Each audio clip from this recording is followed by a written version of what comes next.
Hoy día dentro de la noción de poder investigar efectos que tiene la fuerza neta sobre objetos, vamos a seguir distinguiendo tipos de fuerza. Particularmente vamos a dedicar esta clase a lo que es fuerza de roce, ¿ya?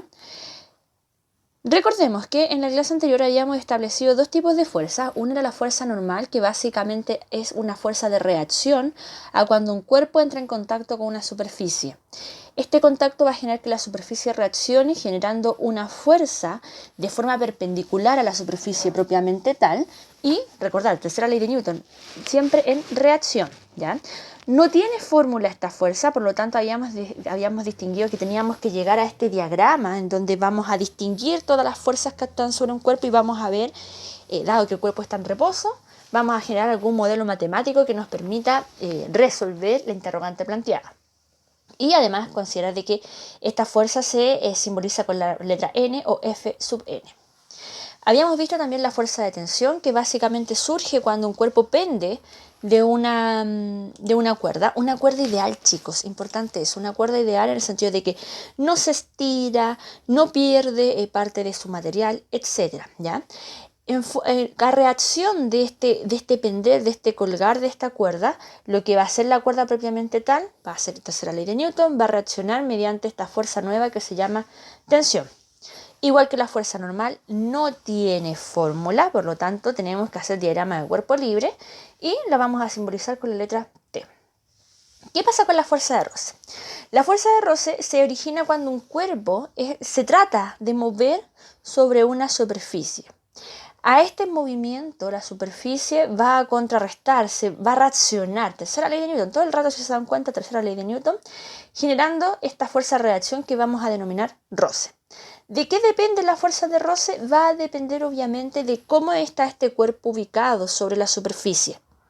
Más allá del peso propiamente tal, va a depender de la normal. Por ejemplo, no es lo mismo que yo quiera empujar un cuerpo cuesta arriba, que se me va a hacer mucho más pesado que por su propio peso, que cuesta abajo y que se me hace más liviano. El peso no se modifica, si se dan cuenta. Lo que sí se modifica es la disposición de este cuerpo sobre la superficie. Por lo tanto, el hecho de esta relación cuerpo-superficie significa que la fuerza de roce va a estar vinculado con la fuerza normal.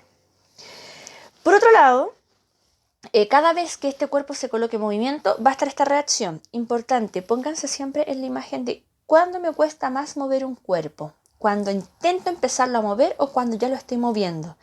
Importante en ese sentido porque nos vamos a dar cuenta que la fuerza de roce vamos a distinguir dos instancias importantes.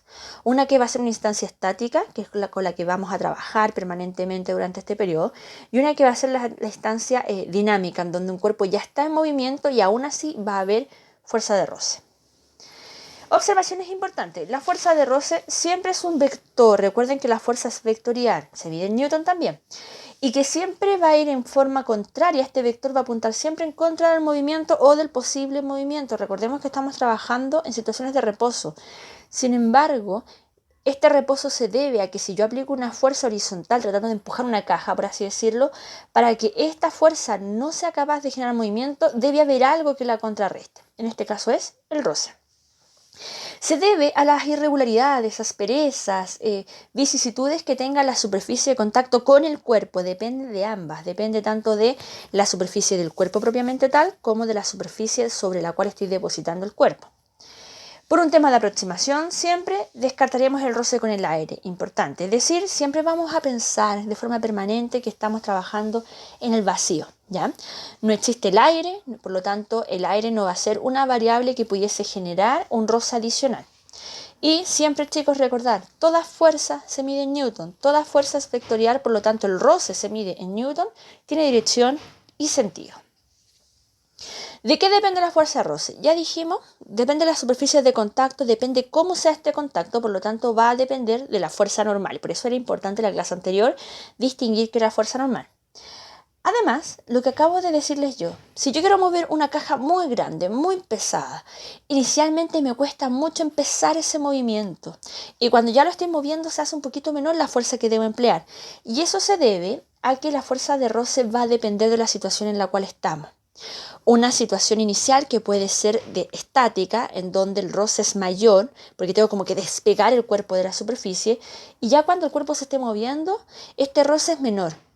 Y esto se debe a que este impulso con el cual ya va el movimiento va a disminuir un poquito el roce propiamente tal que yo debiese vencer. Si se dan cuenta, la fuerza de roce también va a depender de los materiales de contacto. Es muy distinto que yo pase una lija contra otra lija, que va a ser un roce muy grande y que hasta lo podría yo escuchar cuando elijo algo. Y por otra parte pudiesen haber roces muy mínimos, por ejemplo, hielo con hielo, pulido, dos superficies pulidas como una cerámica con una caja de metal, es un roce mucho menor. Ese valor que plantea el hecho de que depende del material se llama coeficiente de roce, tal como acá aparece, y va a depender obviamente de las dos superficies, tanto la superficie del cuerpo que estoy tratando de mover, que es mi sistema, como la superficie sobre la cual estoy depositando este cuerpo. Por ejemplo, si yo tengo algo de acero y lo pongo sobre hielo y está estático, el coeficiente de roce estático para esa situación es 0,03. Si este cuerpo ya está en movimiento, si este cuerpo de acero ya está en movimiento sobre el hielo, el coeficiente de roce, resistencia al movimiento que va a generar el hielo sobre el acero, va a ser de 0,02.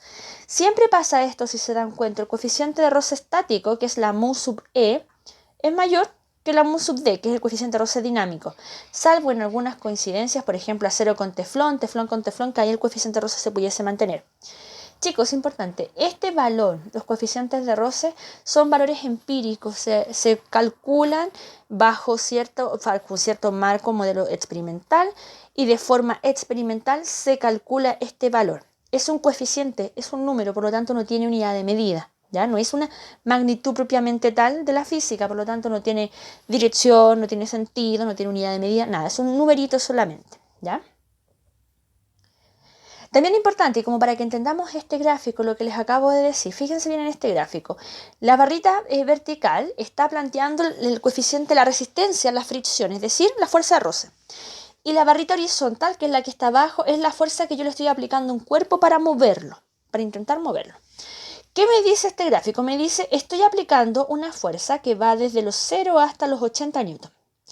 Mientras yo aumento la fuerza aplicada, yo voy en la horizontal, no soy capaz de romper el coeficiente roce hasta que mi fuerza no llegue a los 50 newton en este caso.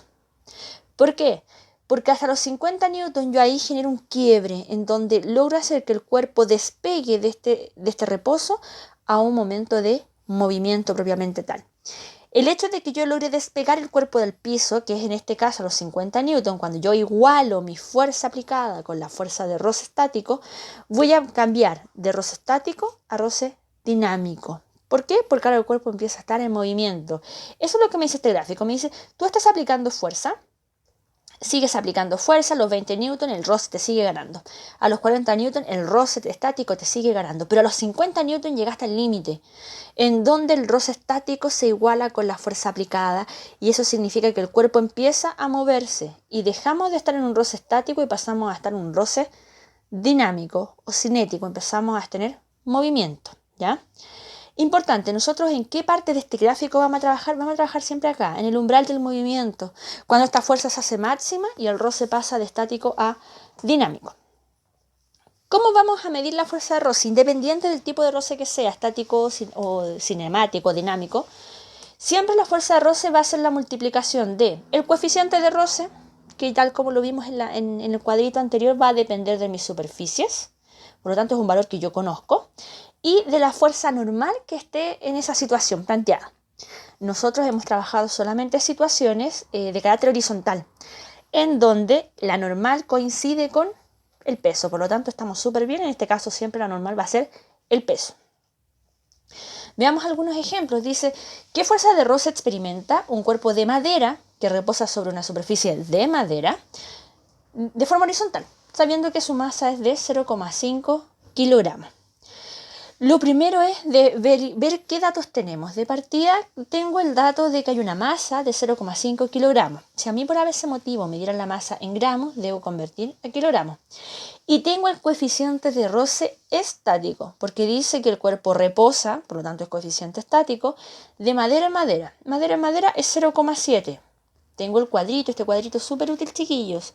Madera con madera, estático, el primero, 0,7. Entonces tengo ese dato, eso es un dato. Ahora voy a ver, Mi situación es esta, tengo este cuerpo, tengo la normal que coincide con el peso, por lo tanto con ese 0,5 kilogramos yo puedo sacar el peso. Recordar que el peso es la masa por la aceleración de gravedad, por lo tanto lo puedo calcular. Fíjense bien, yo acá hice la sumatoria, algo que hicimos en la clase anterior, de las fuerzas verticales. La normal menos el peso, que son las únicas fuerzas verticales, me debiese quedar 0, porque no se mueve el cuerpo. Eso significa que la normal es igual al peso, significa que la normal es igual a la masa por la aceleración de gravedad. ¿Cómo voy a calcular mi fuerza de roce entonces? Mi fuerza de roce va a ser mu, esta letrita, este coeficiente de roce que es esta letra griega que se llama mu, por la normal. Es decir, va a ser mu por la masa por la aceleración de gravedad, porque la normal dijimos que era el peso. Voy a reemplazar por los valores numéricos 0,7 por 0,5 kilogramos por 9,8 metros por segundo al cuadrado. Recordemos que para calcular el peso siempre multiplicamos por la aceleración de gravedad, ¿ya? Kilogramos por metro partido en segundo al cuadrado me da newton, por lo tanto voy súper bien encaminado. El resto es pega a la calculadora, 0,7 por 0,5 por 9,8. Eso me va a dar 3,43 newton. ¿Ya? Importante ahí. Siempre recordar, kilogramos por metro sobre segundo al cuadrado, eso es newton. Si a mí me llega a quedar algo en la fórmula que no es eso, algo hice mal, así que importante ahí en ese sentido. Entonces, recordemos, chicos, importante, cuando un cuerpo está en reposo, y esto es la premisa sobre la cual trabajamos, estamos en reposo, pueden haber muchas fuerzas aplicadas sobre él. Por ejemplo, en este ejemplo que hay una fuerza de 15 newton hacia la derecha, el roce responde con 15 newton también, la normal de 30 newton porque hay un peso de 30 newton. Eso no significa que sobre él no hayan fuerzas. Las hay. La diferencia sustancial aquí es que la suma de las fuerzas me da valor 0 y por eso es que se genera el reposo. No necesariamente el reposo se debe a que no hay fuerzas sobre un cuerpo. Las puede haber, sin embargo, este cuerpo, lo que está pasando sobre este cuerpo es que la suma de estas fuerzas están en reposo. Si yo estoy sentado sobre una silla, hay muchas fuerzas que están trabajando sobre mí. Mi peso, la respuesta del piso sobre mis pies, que eso sería una normal, la respuesta de la silla sobre mi cuerpo, sobre mi trasero que está sobre la silla, por lo tanto también hay una fuerza normal. Si yo estuviera acostada, lo mismo, la cama está haciendo una fuerza normal sobre mi cuerpo como respuesta. Estoy en reposo, pero eso no significa que sobre mí no estén actuando fuerzas. Importante ahí en ese sentido recordarlo. Veamos otro ejemplo. Dice, sobre un bloque de 400 gramos se aplica una fuerza horizontal de 15 newton. Manteniendo el reposo, importante ahí. ¿Cuál es el coeficiente de roce entre las superficies? Fíjense bien, me están dando la masa, me dieron la fuerza de roce, pero me están pidiendo mu, el coeficiente de roce. Esta es la situación. Tengo una fuerza externa de 15 newton que está tratando de empujar esta caja, pero la caja no se logra mover. Si no se logra mover es porque la fuerza de roce contrarresta esta fuerza aplicada. Entonces, dos nociones importantes. Si es la fuerza de roce quien contrarresta esta fuerza aplicada manteniendo el reposo, significa que la fuerza de roce es igual a la fuerza aplicada. Primer dato importante, mi fuerza de roce la tengo, son esos 15 newton. Segundo dato importante, tenemos un cuerpo horizontal, por lo tanto la normal coincide con el peso que lo puedo calcular tomando la masa por la aceleración de gravedad. Vamos a los datos. Masa, 400 gramos, debo convertirlo a kilogramos, lo hago dividiendo por 1000. Y la fuerza de roce, que es mi fuerza externa, por eso yo le coloqué una E chiquitita abajo, es de 15 newton. Vámonos a la fórmula. La fórmula me decía que la fuerza de roce era mu por la normal. La normal que está multiplicando va a pasar dividiendo al otro lado de la igualdad, por lo tanto el coeficiente de roce estático yo lo voy a poder calcular como la fuerza de roce dividido la normal. Voy a empezar a reemplazar. La fuerza de roce sobre la normal significa que es la fuerza externa dividido el peso, que es la masa por la aceleración de gravedad. Voy a reemplazar ahora por los valores, fíjense bien. La fuerza externa eran los 15 newton, la masa eran 0,4 kilogramos y la aceleración de gravedad 9,8 metros sobre segundo al cuadrado. Los newton con los kilogramos metros sobre segundo al cuadrado se van a ir, porque arriba y abajo voy a tener newton. Por lo tanto me queda sin unidad de medida. Súper bien porque el coeficiente de roce estático o cinético va a ser un valor sin unidad de medida. Y el resto es pega de la calculadora. Importante aquí, chicos, si yo voy a trabajar toda esta expresión directamente en la calculadora, al denominador, es decir, a estos números que están debajo de la fracción, debo colocarle paréntesis. Si no le coloco paréntesis, la calculadora no va a entender la operación que estoy haciendo y va a hacer otra cosa. O bien, la segunda opción es hacerlo por parte. ¿ya? Hacer la multiplicación que está en el denominador, y a esa división que está en el denominador, yo lo que tendría que hacer es tomar el 15 y dividirlo por ese resultado. ¿Cuánto me va a dar en este caso? Me va a dar 3,82. Nada, no hay unidad de medida, por lo tanto no le busquemos unidad de medida a el coeficiente de roce, ¿ya? Entonces, importante, chicos, siempre la fuerza de roce es contraria al movimiento, siempre va a depender de este coeficiente de roce estático, que en este caso, o dinámico. Nosotros estamos trabajando en el criterio de situaciones donde no hay movimiento, o bien si está este movimiento, es un movimiento con velocidad constante. Por lo tanto, si no hay velocidad, si la velocidad es constante, no hay aceleración, y si no hay aceleración, no hay una fuerza neta distinta de cero sobre este cuerpo, ¿ya? Por lo tanto, siempre todo lo que hemos estado trabajando va a ser con esta constante de roce estático.